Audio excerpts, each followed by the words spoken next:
చెప్తున్నాను. దేనికి సంబంధించిందంటే, నాకు ఓటు ఉంది, నా ఓటు ఈయన వెళ్ళి వేసారు అంటే మీరు చెప్పినట్టు దానికి వెరిఫికేషన్. నా ఓటు లేకపోతే నా ఓటు చేస్తాను, దానికి ఆధారం ఏం చేస్తుంది?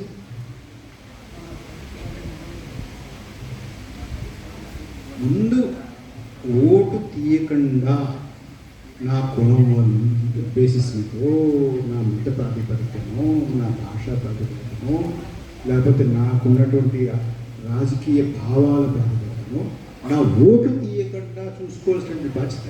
ఆ తర్వాత మీరు చెప్పేటువంటి నా ఓటు మరొకరు వేయకుండా, నా ఓటు చోరీ అవ్వకుండా, నా ఓటు ఇంకోటి కాకుండా, నేను వేసినటువంటి ఓటు నేను వేసినటువంటి వాళ్ళగా పడుతుందా లేదా అని చూసుకోవడం అది సాంకేతిక విషయం. తర్వాత ముందు నా ఓటు అంటూ కాపాడాలి కదా.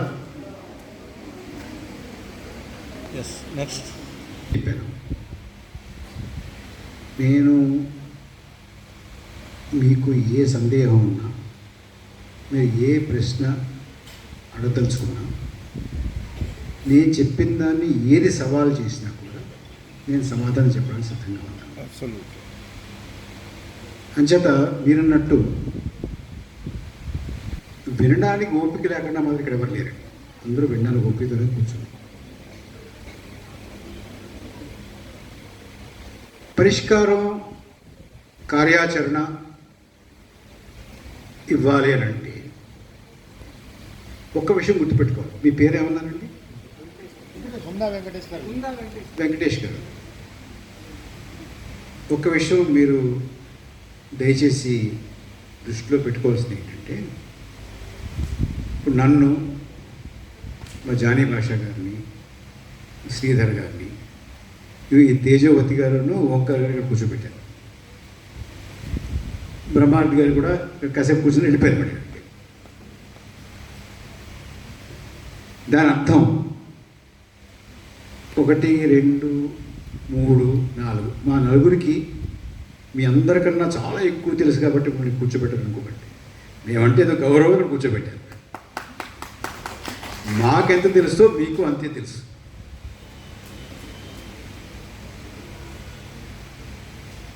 మనందరం కూర్చుని ఒక కార్యాచరణ తయారు చేసుకోవాలి. వెంకటేష్ గారు దయచేసి మీరు ఆ కార్యాచరణ ఇవ్వండి, అక్కడి నుంచి కార్యాచరణ రావాలి అనే మెంటాలిటీలో దయచేసి ఉండకండి. We should all together work out a plan of action. అప్పుడే సక్సీడ్ అవుతుంది. ఇదిగో ఇది కార్యాచరణ చేయండి అని చెప్పి ఇక్కడ వెళ్ళిపోయానుకోండి, నేను చేస్తారా? That won't be your program. That is my program. It should be our program. మనందరిది సమస్య ఇది. మనం ఇక్కడ కూర్చున్నాం, ఎందుకు కూర్చున్నాం? సమావేశం. మనందరం సమంగా ఆవేశించాలి దీని గురించి. మనం సమంగా ఆవేశపడాలి దీని గురించి. దానికోసం కూర్చున్నాం. ఆవేశపడిన తర్వాత, ఆలోచించిన తర్వాత మనం ఒక కార్యాచరణ ఏం చేస్తాం. ఒక్కొక్క ప్రాంతానికి ఒక్కొక్క కార్యాచరణ ఉంటుంది. అన్ని ప్రాంతానికి వన్ సైజ్ ఫిట్స్ ఆల్ కుదరదండి. కర్నూలులో ఒక రకమైనటువంటి కార్యాచరణ, బెంగాల్లో ఒక రకమైన కార్యాచరణ, హర్యానాలో ఒక రకమైన కార్యాచరణ, బీహార్లో ఒక రకమైన కార్యాచరణ, ఆ బీహార్లో కూడా నార్త్ బీహార్లో ఒక కార్యాచరణ, సౌత్ బీహార్లో ఒక కార్యాచరణ, రాయలసీమలో ఒక కార్యాచరణ, కోస్తాలో ఒక కార్యాచరణ, తెలంగాణలో ఒక కార్యాచరణ. అలాంటి వైవిధ్యం కలిగినటువంటి కార్యాచరణలతోటి ఒకే సమస్యని మనం ఎదుర్కోవాలి. ఇంకొకటి, దేశంలో నేను ఎక్కడికి వెళ్ళినా ఒక అప్పీల్ చేస్తుంటానండి. ఇప్పుడు మనందరం ఉన్నాం, ఒక్కొక్కరం ఒక్కొక్క దృష్టి నుంచి మన దేశంలో ఉన్నటువంటి సమస్యల్ని పరిశీలిస్తున్నాం.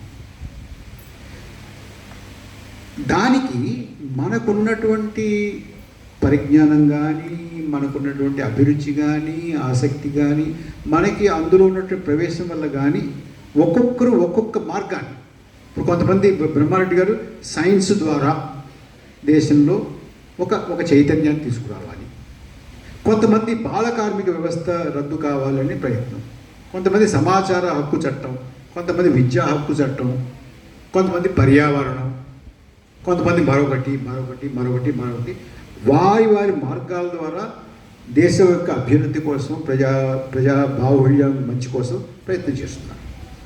కానీ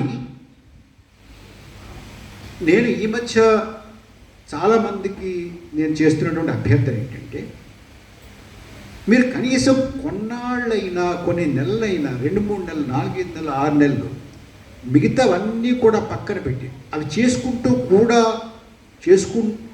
ఆపడం కుదరకపోతే కనీసం ఒక పెద్ద ప్రయారిటీ కింద ప్రజాస్వామ్యం మీద, మన మానవ హక్కుల మీద జరుగుతున్నటువంటి దాడిని మనం ప్రయారిటీగా పెట్టుకుని మిగతావి సస్పెండ్ చేయగలిగితే చేయండి. లేదు అవి కొనసాగిస్తూ దీన్ని, ఎందుకంటే మనం దీన్ని గనక ఆపకపోతే, ఇవాళ జరుగుతున్నటువంటి ఈ ప్రయత్నం, ఈ ప్రమాదాన్ని గనక మనం ఆపకపోతే, రేపొద్దున్న ఒక 4 నెలలు, 5 నెలలు, 6 నెలల తర్వాత వెనక్కి చూసుకుంటే మన విద్యా హక్కు చట్టం గురించి చేయాల్సిన ప్రయత్నం ఉండదు, సమాచార హక్కు చట్టం గురించి చేయాల్సిన ప్రయత్నం ఉండదు, బాల కార్మికుల వ్యవస్థ రద్దు కోసం చేయాల్సిన ప్రయత్నం ఉండదు, సైన్స్ గురించి తంటాలు పాటుపడాల్సిన ప్రయత్నం కూడా దాని అవసరం కూడా ఉండదు. మొత్తం అయిపోతుంది. అంచేత మనం ఎన్ని రకాలైనటువంటి ప్రయత్నాలు చేస్తున్నా ఇవన్నీ ఒక తాటి మీదకు వచ్చి వారందరూ కూర్చుని ఏం చేయాలి, ఎంత వైవిధ్యమైన కార్యక్రమాలు చేయాలి, ఏ ప్రాంతంలో ఏం చేయాలి, ఏ ప్రాంతంలో ఎలాంటిది తీసుకోవాలి, దాని కార్యాచరణ ఏ ప్రాంతంలో ఎలా ఉండాలి, ఇక్కడ ఎలా ఉండాలి, అక్కడ ఎలా ఉండాలి, అక్కడ ఉన్నటువంటి పరిస్థితుల ద్వారా ఎలా ఉండాలి. ఎందుకంటే అందరికీ ఎస్ఐఆర్ ఇప్పుడు ఇక్కడ ఆంధ్రప్రదేశ్లో ఇప్పుడు ఎస్ఐఆర్ జరగట్లేదు కాబట్టి ఇక్కడ ఏమీ వేడి పుట్టట్లేదు. ఇప్పుడు ఏం చేస్తే పుట్టదు. ఇక్కడ ఇప్పుడు మొదలైన తర్వాత పుడుతుంది, కానీ అప్పుడు లేట్ అయిపోతుంది. ఈలోగా ఏం చేయాలి, ఈలోగా ప్రమాదం, ఎలాంటి ప్రమాదం ఉందో, ఎలాంటి ప్రమాదం పొంచి ఉందో తిరిగి ఈ రాష్ట్రంలో చెప్పాలి. ఇప్పుడు ఈ 12 రాష్ట్రాలు, కేంద్రపాలిత ప్రాంతాలు కాకుండా దేశంలో ఉన్న మిగతా ప్రాంతాల్లో ఈ ప్రమాదం పొంచి ఉంది. బీహార్లో జరిగినటువంటి, ఇప్పుడు బెంగాల్లోను, ఉత్తరప్రదేశ్లోను, మధ్యప్రదేశ్లో, రాజస్థాన్లోను, తమిళనాడులోను, కేరళలోను జరుగుతున్నటువంటి ప్రయత్నం ఇది అనేటటువంటిది వాళ్ళ దృష్టికి తీసుకెళ్ళకపోతే వాడు మానసికంగా సిద్ధం కారు. వాడు సిద్ధం కాకపోతే ఒక్కసారి దీన్ని తీసుకొచ్చి ఇది అయిపోయిన తర్వాత అక్కడ తీసుకొచ్చి మన రాష్ట్రానికి తీసుకొచ్చి 15 రోజులు అవి చేసేస్తారు. అంచేత ఇప్పుడు మనం చేయాల్సింది ఏంటంటే, ఇది ఇలాంటి ప్రమాదం పొంచి ఉంది అనేటువంటి మాట వారికి తెలియజేయడం, ఆ వార్త వారికి చేరవేయడం, అప్పుడు వారితో కూర్చుని, ఇలాంటి వారితో కూర్చుని ఏం చేస్తే బాగుంటుంది, ఇది ఏం చేస్తే బాగుంటుంది, 4 పాయింట్లు ఇవ్వండి, లేకపోతే ఒక కార్యాచరణ, ఒక ప్రణాళిక ఇవ్వండి అని చెప్పి శ్రీధర్ గారును, జానీ భాషా గారును, మా ఓంకార్ గారు, నన్ను, లేకపోతే తేజవతి గారిను అడిగితే కాదండి. You should be also involve, all of us. అండి మీ ప్రశ్నకి సమాధానం చెప్పాలంటే చాలాసేపు పడుతుంది, మీకు తెలుసు. అయితే క్లుప్తంగా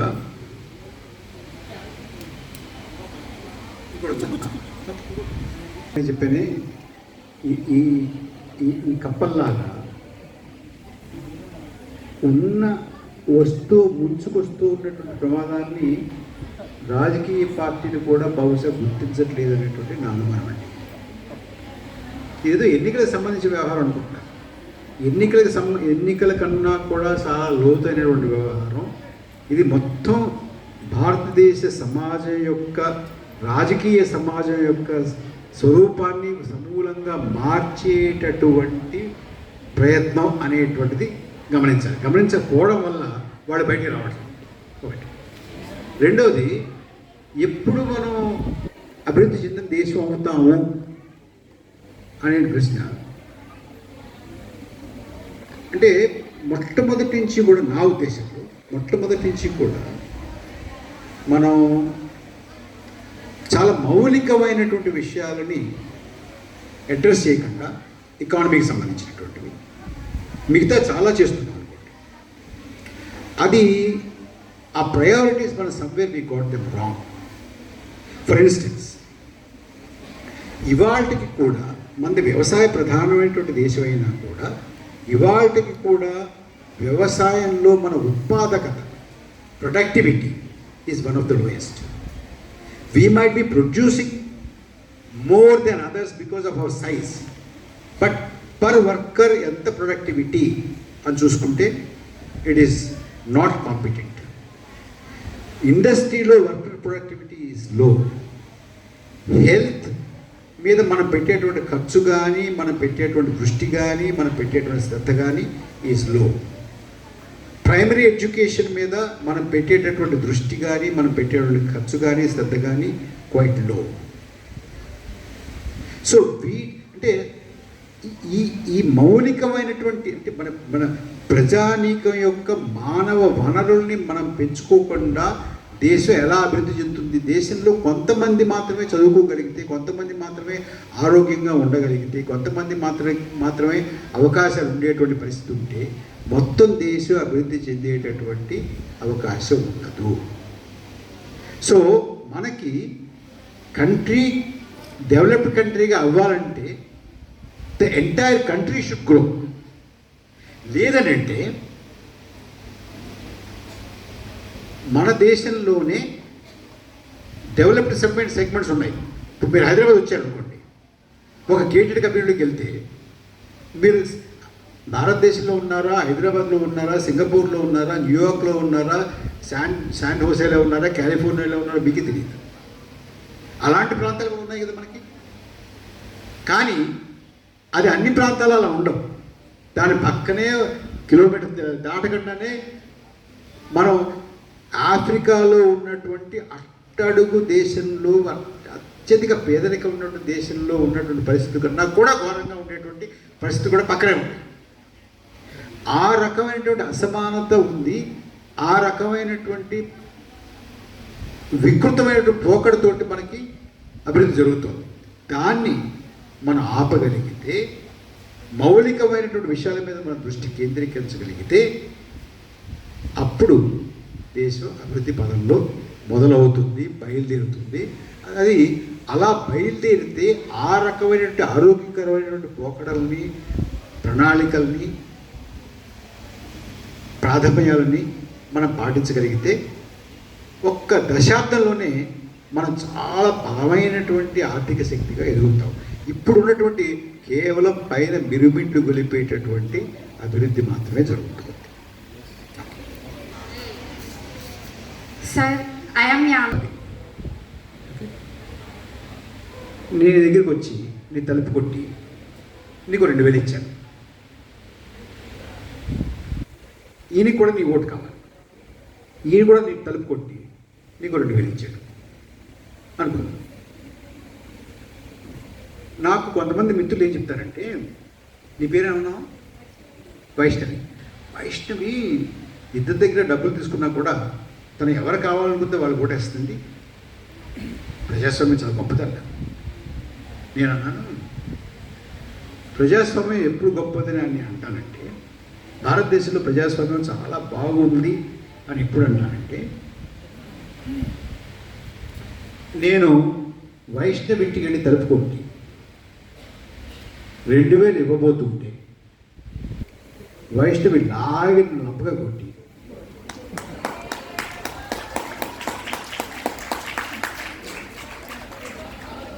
ఏమనుకుంటావురా, నన్ను నా ఓటు కొంటావా? ఎన్ని దమ్ములుగా నీకు? దిగు నా గుమ్మం. మళ్ళీ గుమ్మం ఎక్కేవా కాళ్ళు ఎరగొడతాను అందనుకో వైష్ణవి. అప్పుడు ఈ ఓటు నోటుది సమస్య తీరుతుంది.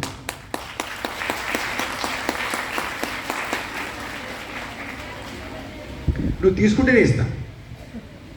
నువ్వు నా దగ్గర తీసుకున్నా కూడా ఇస్తాడు. లాగి లంపాయి కొట్టు చూడోసారి.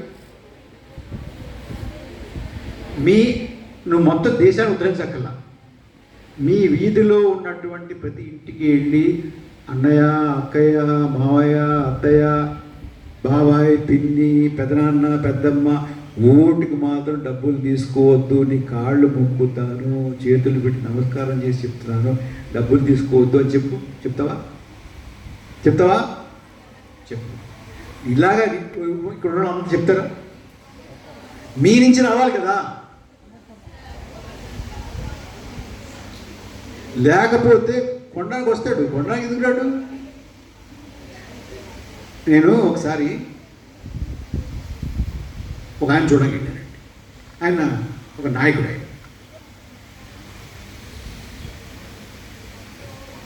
నా కారు ఆగిందండి వాళ్ళ గుమ్మం ముందు. ఆయన నుంచి ఒక 15 మందితో మాట్లాడుతున్నాడు. ఆయన నాయకుడు. ఆయన చిరాకు పడుతున్నాడు వాళ్ళ మీద. వెళ్ళండి వెళ్ళండి వెళ్ళండి అంటాడు. సరే నేను కారు ఆపి దిగడం చూశాడు పంపించేసి నన్ను లోపలికి వెళ్ళాడు. కూర్చున్నాడు. నేను అడిగాను, ఏంటండి వాళ్ళ మీద చిరాకు పడుతున్నారు ఏంటండి అన్నాడు. అని అడిగాను నేను. అదేనండి ఆయన ఎమ్మెల్యే ఆ రోజు. అదేనండి మొన్న ఎలక్షన్ అయింది కదా. ఎలక్షన్ అయింది. వీళ్ళు వచ్చేది రోడ్డు అని అంటున్నారండి. నేను అంటున్నాను, అప్పుడు డబ్బులు ఇచ్చాను కదా, మళ్ళీ రోడ్డు ఏంటారు బాబు, మీ ఓటుకి డబ్బులు ఇచ్చారు కదా, అయిపోయింది, నీకు నాకు అయిపోయింది. ఇంకా మళ్ళీ రోడ్డు, మళ్ళీ ఇది, మళ్ళీ అది అని నన్ను అడుగుతారేంటి, అయిపోయింది, నువ్వు ఓటేసేవాడి డబ్బు ఇచ్చారు, మళ్ళీ నాయకు వస్తుంది అంటాను, అయిపోయింది. అంచేది నువ్వు డబ్బు తీసుకుని ఓటేస్తే మాత్రం మళ్ళీ నీ మొహం చూడేవాడు. నీకు ఆ రకమైనటువంటి నైతిక అధికారం కూడా నీ ప్రతినిధిని అడిగేటటువంటి అధికారం కూడా నీకు ఉండదు. లాగి లంపుకాయ కొట్టు. నువ్వు అడిగిన ప్రశ్నకి అదే సమాధానం. ఉండి కూడా అడుగుతుంటేనే ఇంత సమయం అయిపోయి ఇంత కష్టం అవుతుంది. రేపొద్దున మీకు ఉన్నటువంటి ఓటు హక్కు ఊడిపోతే మీ ముఖం చూసేవాడే ఉన్నారు. ముందు ఓటు హక్కు పోకుండా చూసుకోండి. ఎస్ఐఆర్ని ప్రతిఘటించండి. తర్వాత ఇతర దేశాల నుంచి, ముఖ్యంగా బంగ్లాదేశ్ నుంచి వచ్చి ఇక్కడ ఉండిపోయి ఇక్కడ అన్ని సదుపాయాలు పొందుతూ ఓటు హక్కు కూడా వినియోగించుకుంటారు కాబట్టి ఎస్ఐఆర్ చేస్తున్నాను అన్నారు కదా. నువ్వు ఇందాక విన్నావో లేదో, నేను చెప్పాను, చాలా స్పష్టంగా చెప్పాను. మీరు 57 లక్షల మంది బీహార్ నుంచి ఓటర్లు తీశారు. అందులో విదేశీయులు ఎంతమంది, చొరబాటుదారులు ఎంతమంది అనేది ప్రకటించండి అంటే ప్రకటించలేదు. రెండోది, ఇవ్వమన్నా ఎందుకు తీశారు, ఎంత ఒక్కొక్కళ్ళు పేరు ఎదుర్కొంటా, తీసిన కారణం ఏంటో ఇవ్వండి అంటే ఇవ్వలేదు. చివరికి ఇచ్చినప్పుడు ఒక్క పేరు ఎదురుగుండా వీరు చొరబాటుదారులు బంగ్లాదేశ్ నుంచి వచ్చారు కాబట్టి తీసేసేవారు అనలేదు. సో బంగ్లాదేశ్ పేరు చెప్పి ఉన్నటువంటి వాళ్ళని తీస్తారు తప్ప, దేశంలో ఉన్నటువంటి వాళ్ళు తీస్తారు తప్ప, నిజంగా చొరబాటుదారులు తీయాలంటే ఇంకో విషయం కూడా చెప్పాను, జాగ్రత్తగా వినలేదు. అస్సాంలో చాలామంది ఉంటారు. అస్సాంలోనే అసలు విదేశీయుల ఉనికి పెద్దగా ఒక సమస్య అయింది. దాని మీద ఉద్యమాలు జరిగాయని కూడా చెప్పి గుర్తుందా? మరి ఈ ఎస్ఐఆర్ అస్సాంలో ఎందుకు పెట్టలేదు, చేయట్లేదు? నీ ఉద్దేశం విదేశీయులు తొలగించడమే ఉద్దేశం అయితే అక్కడ చేయాలి కదా ముందు. సో అంచేత ఇవాళ ఉన్నటువంటి ఎస్ఐఆర్ విదేశీయులు తొలగించేటువంటి ఉద్దేశంతో పెట్టినటువంటి కాదు. ఒకటి. రెండవది, విదేశీయులు అనేటటువంటిది కనుక నిజమైతే ఏం చేశారనే ఒకసారి మనం చూసుకుంటే, ఇన్నాళ్ళుగా 2-3 మాసాలు బీహార్లో ఎస్ఐఆర్ జరిగింది కదా. ఎస్ఐఆర్ జరిగితే మొత్తం వారు తీసేస్తున్నటువంటి లిస్టు ప్రకటించారు. ముందు 67 లక్షలు ప్రకటించారు. 67 లక్షల్లో విదేశీయులు అని అఫీషియల్గా నీలాంటి వాళ్ళు నాలాంటి వాళ్ళు కంప్లైంట్ చేసినటువంటి అబ్జెక్షన్స్, ఇది కొంచెం జాగ్రత్తగా, అబ్జెక్షన్స్ విదేశీయులు అన్న ప్రాతిపదిక మీద వచ్చినటువంటి అబ్జెక్షన్స్ ఆ 67 లక్షల్లో 1087. మీ పేరేంటి? యామిని 67 లక్షల మందిని 67 లక్షల మందిని తీసేస్తామని ప్రకటించిన తర్వాత అందులో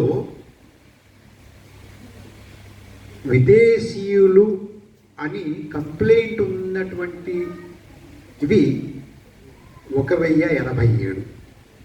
కంప్లైంట్ ఎవరైనా ఊరికే చేసేయచ్చు.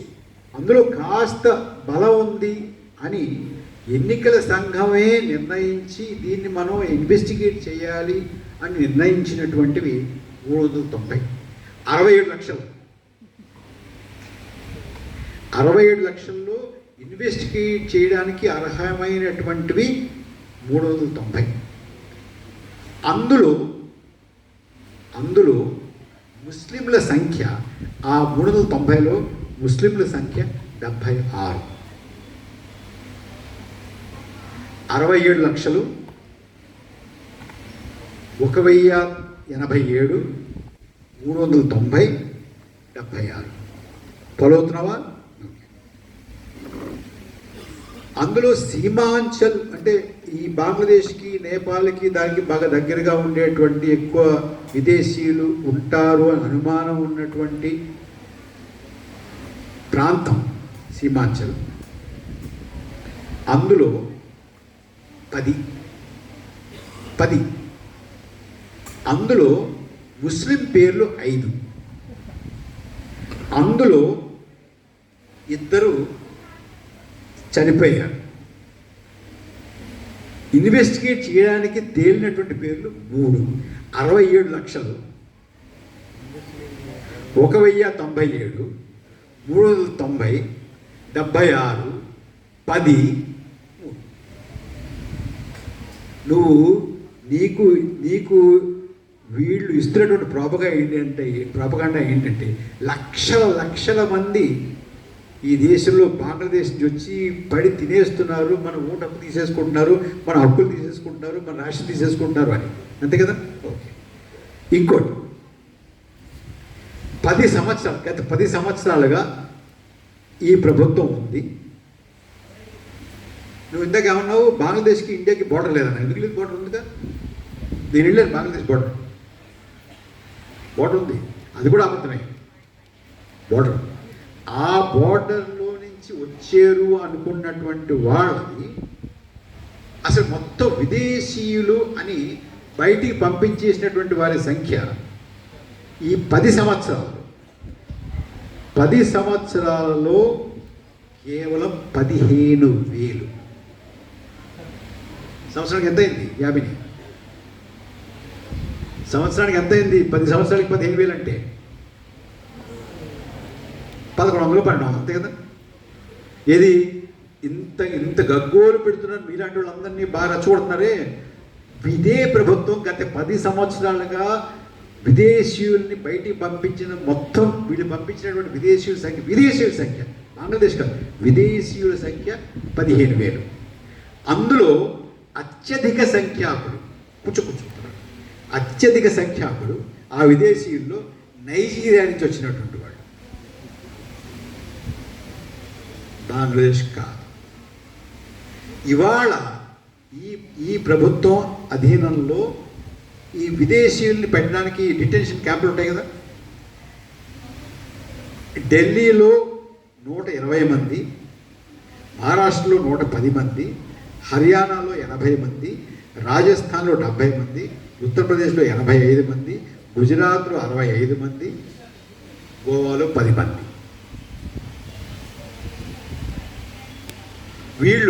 వీళ్ళ పేరు చెప్పి ఈ 15,000 మంది, 390 మంది, 10 మంది, 5 మంది, 5 మందిలో తేలింది 2 మంది, ఈ ఇద్దరు పేర్లు మనకి చూపించి ఆ వంక మీద ఎంతమంది తీసేశారండి? ఒక్క బీహార్లో 57 లక్షల మందిని తీసేశారు.